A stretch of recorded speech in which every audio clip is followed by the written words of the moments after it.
Welcome, learner, to our lesson today.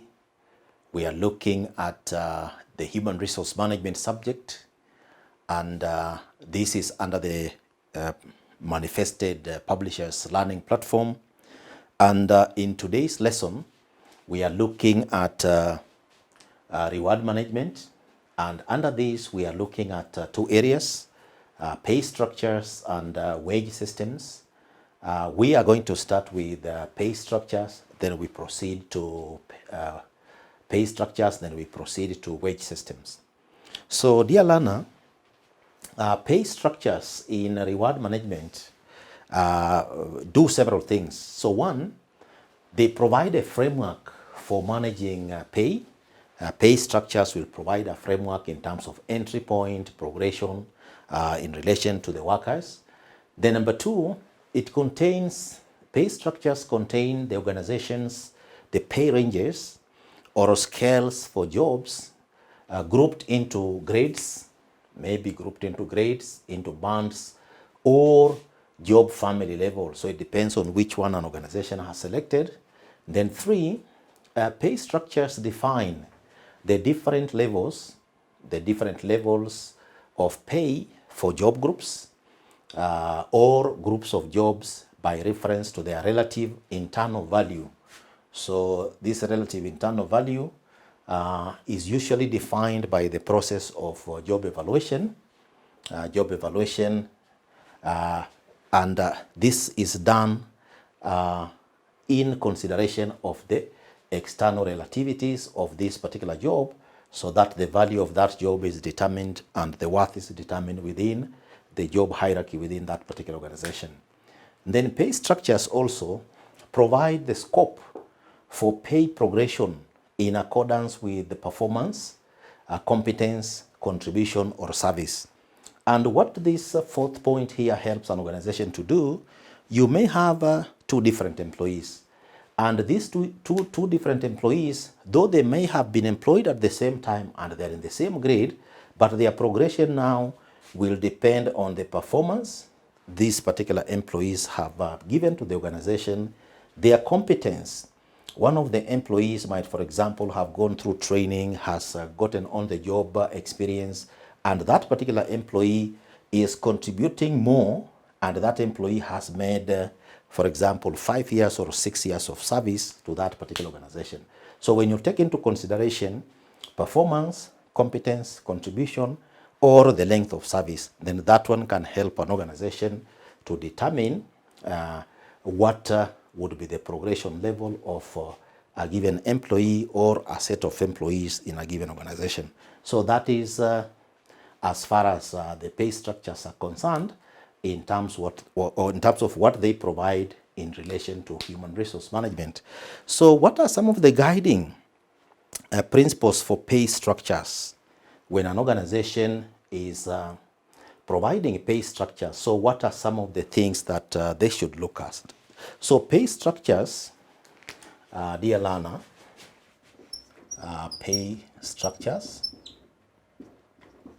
what should be the guiding principles in terms of pay structures? So pay structures should be appropriate. So one, should be appropriate to a culture in an entity. Now, for example, if you are dealing with, say, public service, then the kind of pay structure that should be adopted should be an appropriate pay structure that can take into consideration the culture. And as you have noticed within the civil service ranks, what happens is that employees work for long durations of time, and in most cases they look at the aspect of seniority. So if you are looking at the aspect of seniority and the culture is that employees need to have loyalty and commitment, then the appropriate pay structure that should be, for example, adopted in the public service should take into consideration issues of performance, issues of seniority, and issues of length of service, so that becomes appropriate to that kind of setting. Then secondly, should facilitate a pay structure learner should facilitate achievement of transparency,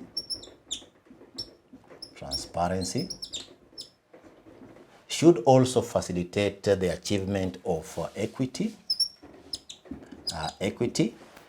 should also facilitate the aspect of consistency in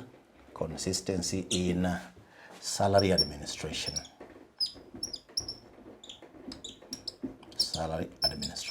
So what you're saying, if you are looking at the pay structure, then that particular pay structure that is adopted by an organization, a guiding principle should be that this pay structure should facilitate equity, should facilitate transparency, should facilitate consistency in salary administration, so that it helps an organization to display the characteristics of a good reward management strategy within a particular organization.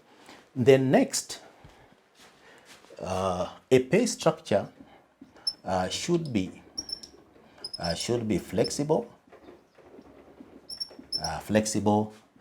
to respond to changes, e.g. skill acquisition,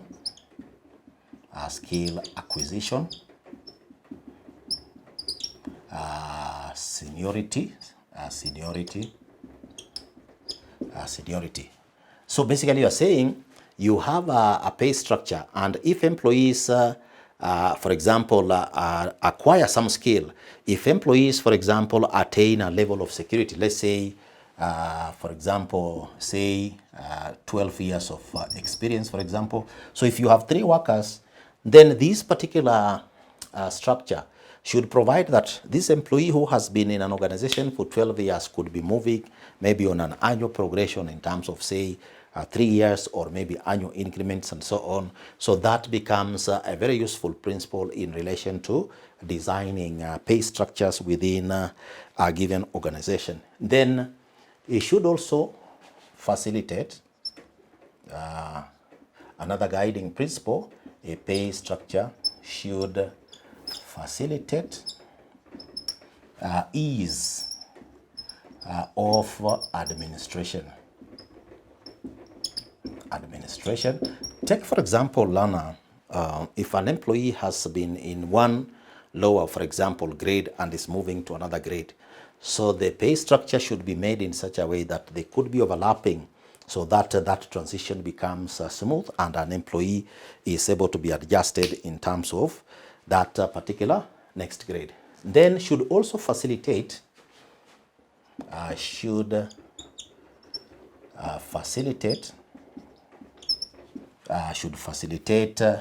management control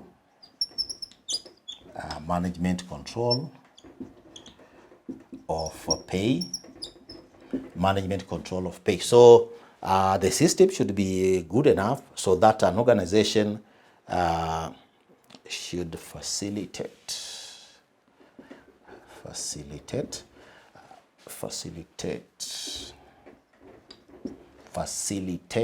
management control of pay issues, so that in case an employee has a complaint, it is possible to be able to look at the pay structure and articulate issues in relation to how this particular pay structure is supposed to be implemented. So that again becomes one of the guiding principles, and it should also be capable of responding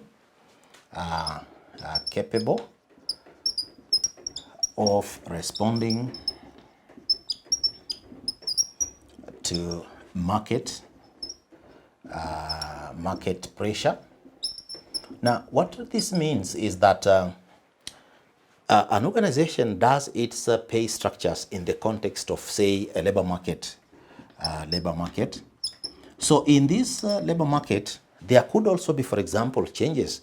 Let us take an example. Government may provide for minimum pay.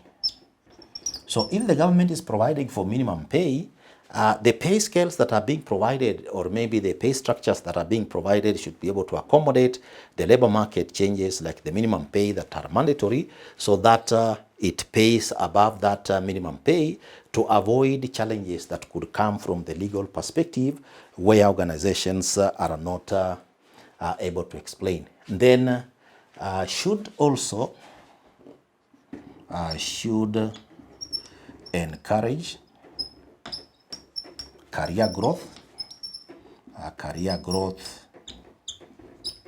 and development. So, dear learner, what this does, if you look at many systems within working environments, at the lower level, the pay structures would look like they have got lesser, for example, rewards, or maybe less pay. But as people move up the ladder, then that particular growth enables those who remain in that particular organization to grow in terms of their careers and to develop to better, for example, emoluments within that particular organizational setting. And that's why one of the guiding principles of a pay structure should be to encourage individuals to make an effort so that they can grow in their careers and be able to advance. So these, dear learner, are some of the guiding principles that should be taken into consideration when designing pay structures within a given organizational setting. Then these pay structures, once you have looked into these, say, guiding principles, it is important to note that there are different types of pay structures that organizations may make use of. Types of pay structures. We can mention types of pay structures.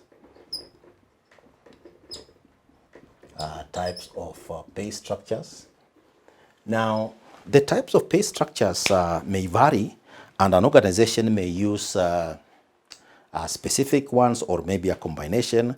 And the first type is what is referred to as the narrow graded pay structure. Narrow graded pay structure. Narrow graded pay structure.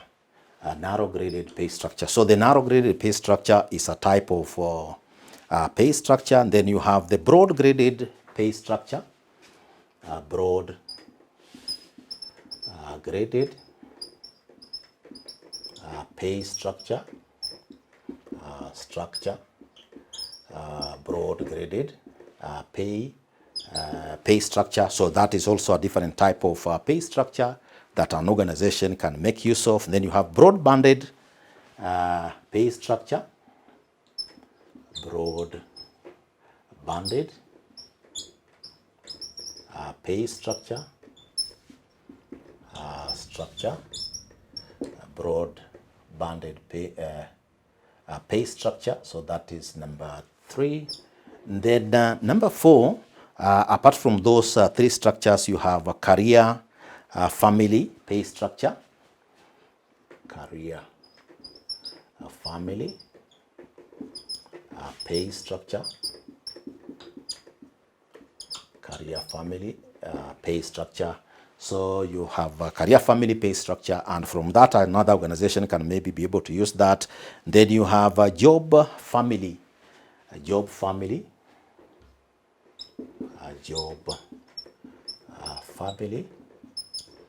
pay structure. And then you have number 6, spine pay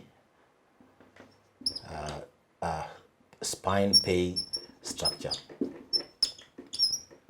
So these ones are examples of types of pay structures that an organization may have. So you have the narrow graded pay structure, you have the broad graded pay structure, you have the broad banded pay structure, career family pay structure, job family pay structure, and spine pay structure that an organization can be able to also use in relation to the kind of pay structures that organizations may design or may formulate for purposes of payment of workers. So, dear learner, in today's lesson, we have looked at the reward management topic, and in that topic, we have looked at the area of pay structures and wage systems. And initially, we have now looked at what are pay structures in terms of what they provide. And we have indicated that, number one, pay structures provide a framework for managing pay. Number two, contain the organization's pay ranges or scales for jobs grouped into grades, bands, job family levels. Number three, pay structures define the different levels of pay for jobs or groups of jobs by reference to their relative internal value as determined by a job evaluation to external relativities. Number four, pay structures provide scope for pay progression in accordance with performance, how the employees perform, competence, contribution, or service. Then we have also looked at now the guiding principles for pay structures, and we have indicated, dear learner, that pay structures, number one, should be appropriate to the culture in an entity or an organization. Number two, pay structures should facilitate achievement of equity, consistency, transparency in salary administration.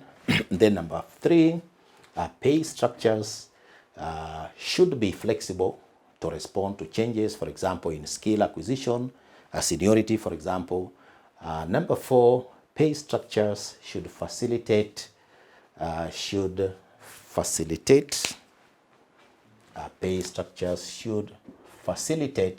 ease of administration of the pay systems. Number five, pay structures should facilitate management control of pay. And then number six, pay structures should be capable of responding to market pressure, for example, the labor market minimum wage, that is minimum pay that is provided by government. And number seven, learner, pay structures should encourage career growth and development. So those ones are seven guiding principles for pay structures. Then we have gone ahead, learner, and looked at types of pay structures where we have indicated that there could be narrow graded pay structures or number one, narrow graded pay structure. Number two, broad graded pay structure. Number three, broad banded pay structure. Number four, career family pay structure. Number five, job family pay structure. Number six, spine pay structure that organizations may use maybe independently or in combination. So your assignment for the lesson today, dear learner, you have your assignment.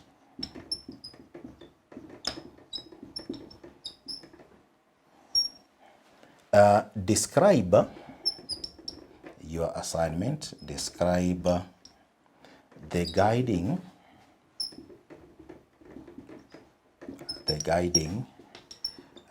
principles for formulating